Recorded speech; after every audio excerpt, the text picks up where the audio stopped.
Salut et bienvenue dans un nouvel épisode Je suis comme ça.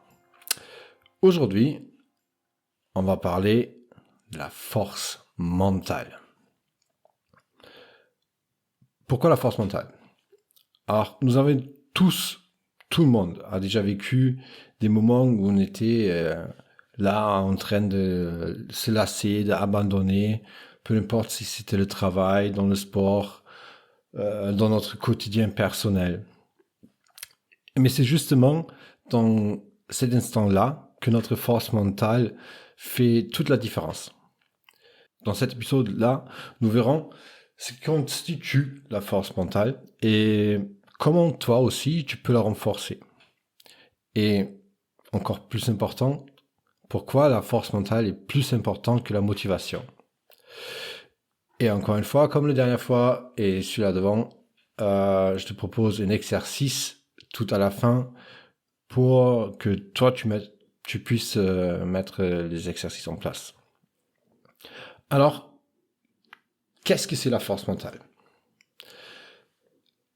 La force mentale, c'est la capacité de rester concentré et continuer malgré les défis et les difficultés.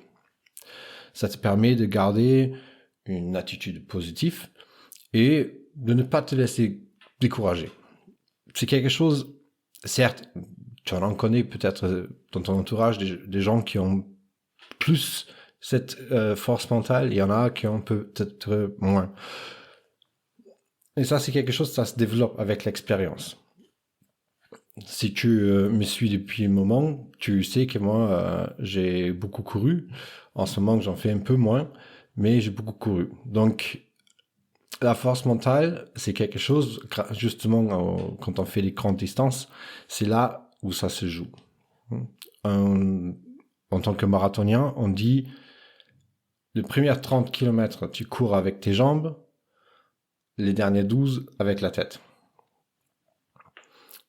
Pour certains, c'était peut-être que le 20 km que tu cours avec les jambes et le dernier 22, tu cours avec la tête.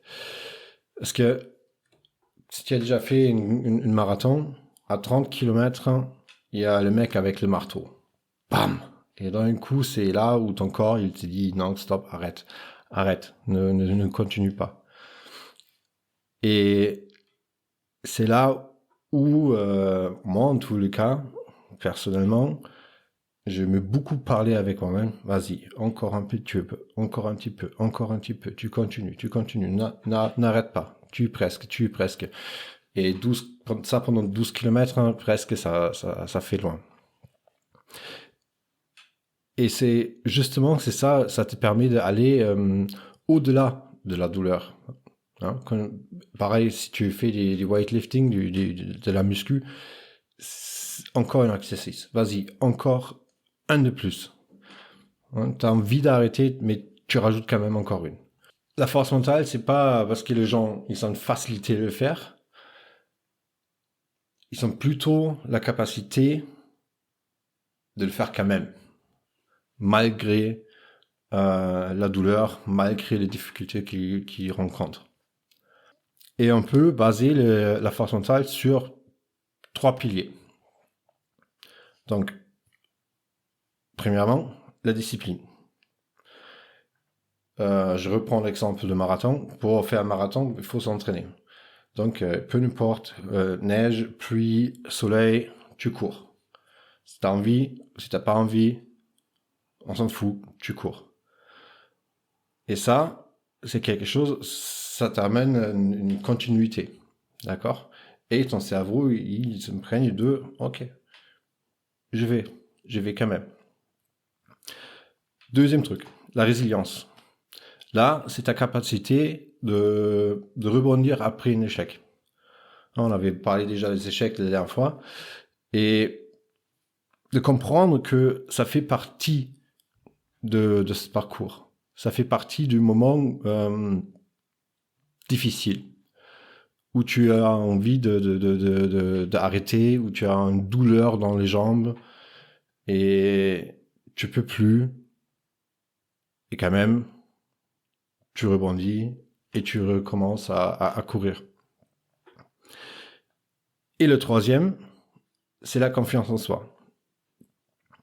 C'est, comment on peut dire, la confiance en soi, c'est les gens qui croient plus en eux-mêmes et en ce qu'ils font, ont beaucoup plus des possibilités, on va dire, de surmonter les difficultés.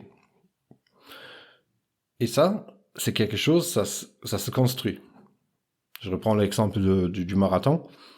Tout au début, moi, j'étais pas un très bon coureur. Mais quand tu fais ton premier 5 km, tu fais ton premier 10 km, après tu dis, bah, je vais faire 15. Au bout d'un moment, tu fais 21, tu fais ton premier semi-marathon. Allez, pourquoi pas faire une 30? Tu vois? Et tu gagnes de plus en plus en confiance. Donc ça, c'est des 3 bases fondamentaux euh, pour la force mentale. D'accord?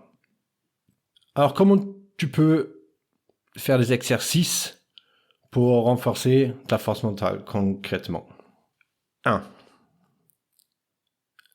La visualisation.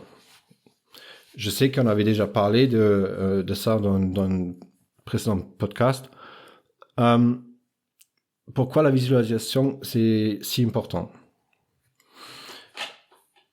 Quand je fais mes premières 30 km, jamais couru 30 km auparavant dans ma vie, je fais une semi-marathon. Mais je me vu dans cette ligne d'arrivée. Je l'ai vu tout le long. Et je peux te garantir, j'en ai chié. J'avais mal. Les dernières 4 km, c'était l'enfer. J'ai eu des jambes tellement lourdes et douloureux. Mais je me vu dans cette ligne d'arrivée. La visualisation, c'est quelque chose qui est très important. Et en plus, c'est quelque chose qui est assez facile à faire. Si, par exemple, tu dois présenter un projet devant ton équipe ou parler devant tes camarades à l'école, tu peux te visualiser auparavant que tu es devant, tu assures, tu es posé, et ton cerveau, il ne sait pas faire la différence entre quelque chose qui est imaginé ou qui est réel. C'est des images. Donc plus tu te visualises dans cet état-là, où tu es bien, tu es confiante, tu vas l'être. D'accord? On peut dire aussi un peu fake it until you make it. Pas tout à fait ça, mais ça va aller un peu dans ce sens-là. Deuxième chose, la règle de 5 minutes. Alors, quand tu as envie de abandonner quelque chose, quand tu as envie d'arrêter, de dire là j'ai plus envie d'écrire ça, encore un petit peu, continue encore 5 minutes, ou si tu veux 3, d'accord, continue encore, c'est un effort supplémentaire qui va payer sur ta capacité et la force mentale. Je reprends mon exemple de coureur. Quand j'ai fait des entraînements et j'étais vraiment dans des moments où c'était dur,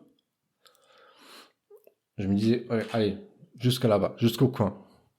Et quand je suis arrivé au coin, je me cherchais notre objectif, le lampadaire qui est là-bas, ou jusqu'au Astar encore. Vas-y, encore, et encore, et encore.